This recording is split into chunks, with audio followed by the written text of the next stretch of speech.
We start the show today with the news. Just a few hours ago, the quarterback Kyler Murray and the Cardinals have agreed to a massive $230 million extension, making him the second highest paid quarterback on a per-year basis.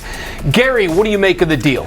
Well, I think you can reasonably argue it's well-deserved and earned. I mean, he's literally done some unprecedented statistical things in his young NFL career, even if he's still looking for his first playoff victory. And it's also a reminder that, all's well that ends well. As you know, it's been an interesting offseason with Kyler Murray and Arizona. He scrubbed all his social media of all things Arizona at one point, didn't go to voluntary OTAs. There was some mild controversy that he might have pulled himself out of a playoff game that resulted in a loss, and there was some real speculation about whether they would ever reach this type of agreement. But what Arizona has done is recognized what is a smart thing, which is when you have a young star quarterback, you don't mess with it. You do whatever you have to do to keep it. They have committed to him long term, and my guess is they'll be glad they did. All right, the Cardinals are clearly all in with their commitment to Murray, but can the Cards win a Super Bowl with their franchise quarterback? In theory, yes. I mean, it will take a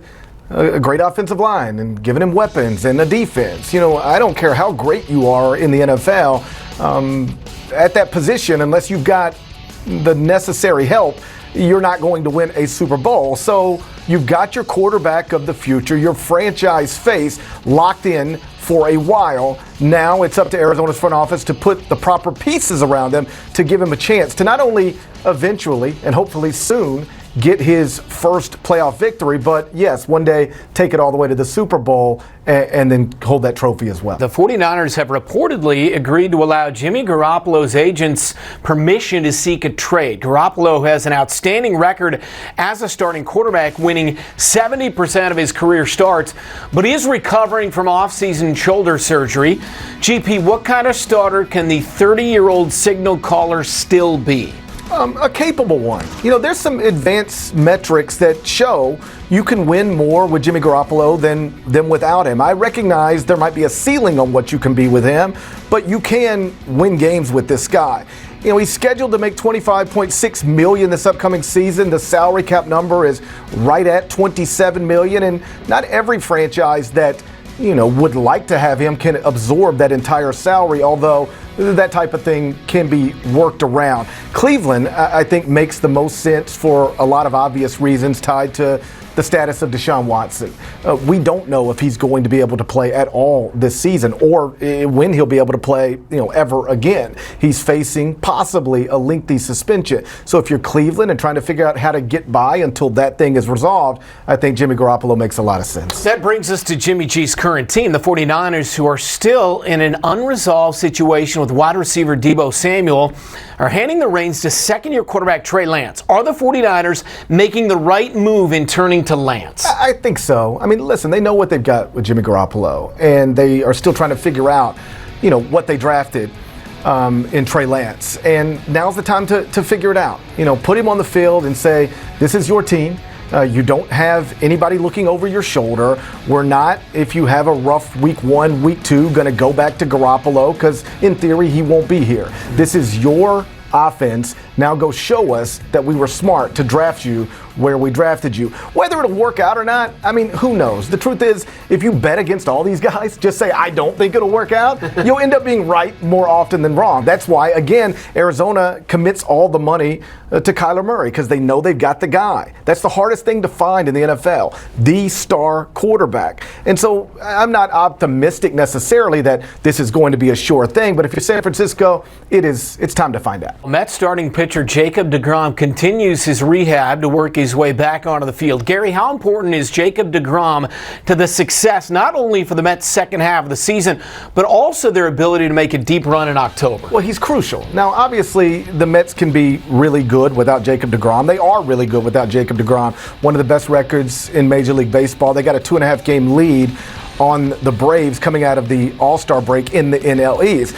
But if you're trying to win the National League pennant, to go to a World Series and win that as well, that is always going to start with 7-game series and you throw out deGrom in game 1 and Max Scherzer in game 2, then maybe bring them back again in games 5 and 6. You got to win 4 games to win the NLCS, 4 games to win a World Series, and you could theoretically have Jacob deGrom and Max Scherzer starting 4 of those games. That's a great situation, and it's why I don't care how many games the Mets win. If they win the NL East, wild card team. I mean, emotionally I care. I'm a Mets fan, lifelong. But as long as the Mets are healthy and in the postseason, and by healthy I mean deGrom operating like a 2-time Cy Young Award winner, Max Scherzer operating like he has operated forever, they have a chance against anybody, and they should be among the contenders to win the World Series. In college basketball, you love to tell me it's not a best of 7. So you are telling me it is a best of 7 series. Yeah, that's the way it works in baseball. James Harden and the 76ers have reportedly agreed to a new 2-year, $68 million deal.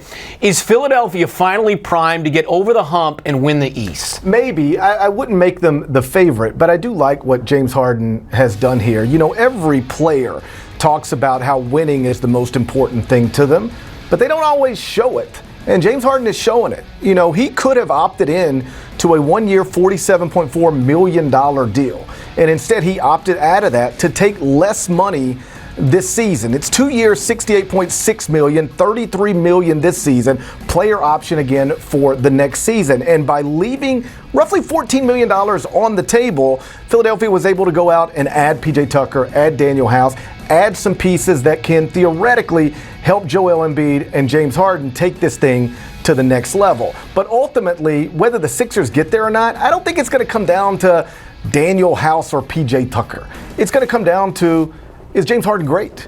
Because he obviously has been throughout his career. Wasn't last season. Not in Brooklyn, not in Philadelphia. 3-point numbers down, scoring down. All indications, though, this offseason are that he's not only putting his money where his mouth is and saying, keep this money and use it on other people. Let's get us some help. He's also staying in shape, getting in better shape. That's been one of the knocks on him throughout his career, that he doesn't take the offseason as seriously as he should, doesn't show up in the type of shape that you would want.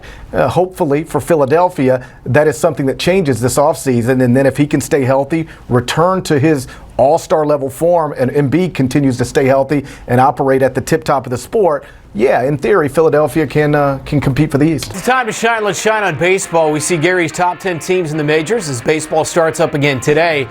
Gary has 4 teams from the AL East in the top 10, but we start with the 2 best teams in the NL. GP, are we headed towards a Dodgers-Mets NLCS matchup? Well, like the legend Kodak Black once said, I hope so. That would obviously be tremendous, and I think those are the 2 best teams in the National League. The Dodgers, they speak for themselves. They're a World Series contender every year. They spin big. They develop well.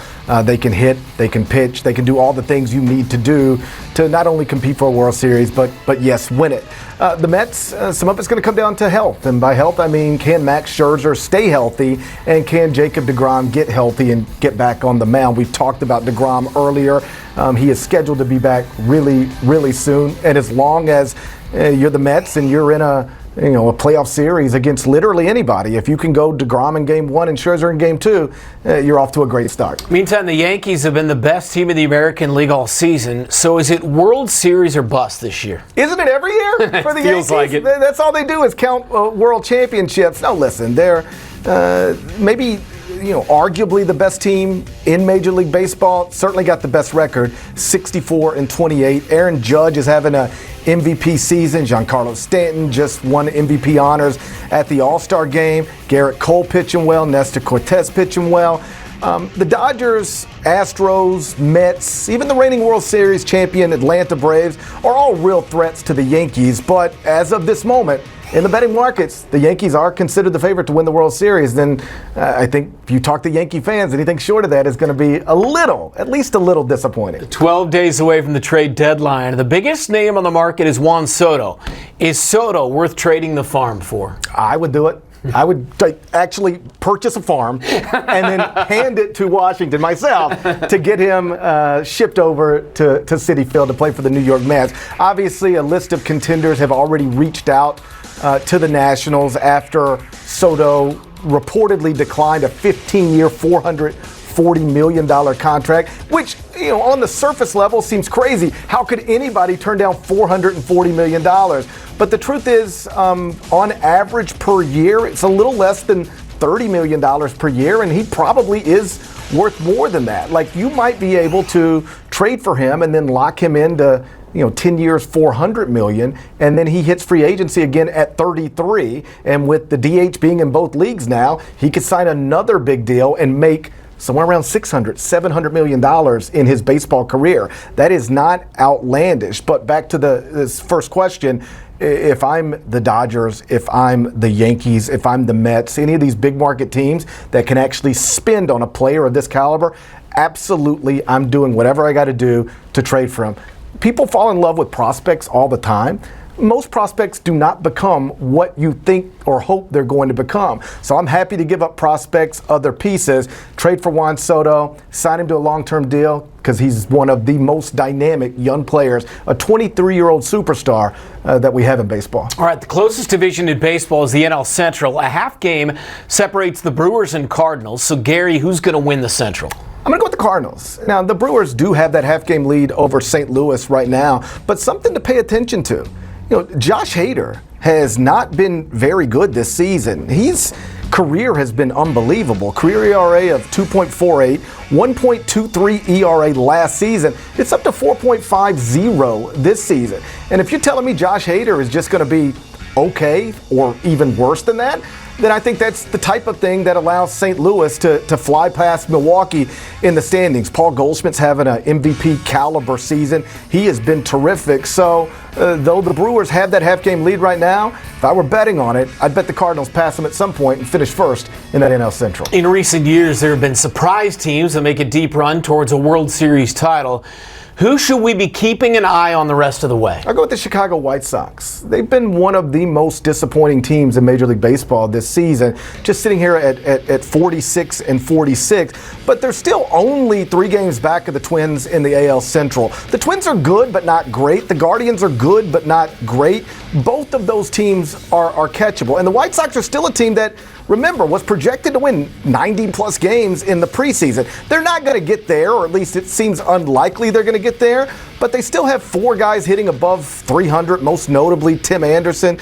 As a team, they're top 3 in batting average in the majors. Just got to get better pitching. Team RA is nearly 4. That's not going to cut it, but if the pitching improves, the hitting's in place, and that's a team that could still win the AL Central, get in the playoffs, and advance. Now, a couple of weeks ago, the home fans were chanting, "Fire Tony La Russa," so we know it's a fine line. But baseball's a long season. You can go from that to being something closer to living up to your expectations pretty quickly in this He's got a track record clearly. Sure. One of the best ever to do it, to where you do feel good if you can get in the postseason with him at the helm. He's a Hall of Fame manager. I won't say that I agree with every decision he makes. He, early in a game earlier this season, intentionally walked in a run. That was obviously controversial, but he is one of the all-time greats and still very capable of managing at the highest levels of the sport. At his age, there was some thought that maybe he couldn't do it when Chicago hired him. I think he proved those skeptics wrong pretty quickly, and if he can get this thing headed back in the right direction, they're talented enough, to compete, and not only in the American League Central, but in the American League in general. Good stuff. Thank you for watching. Please like and subscribe, and don't forget to hit the bell for more videos.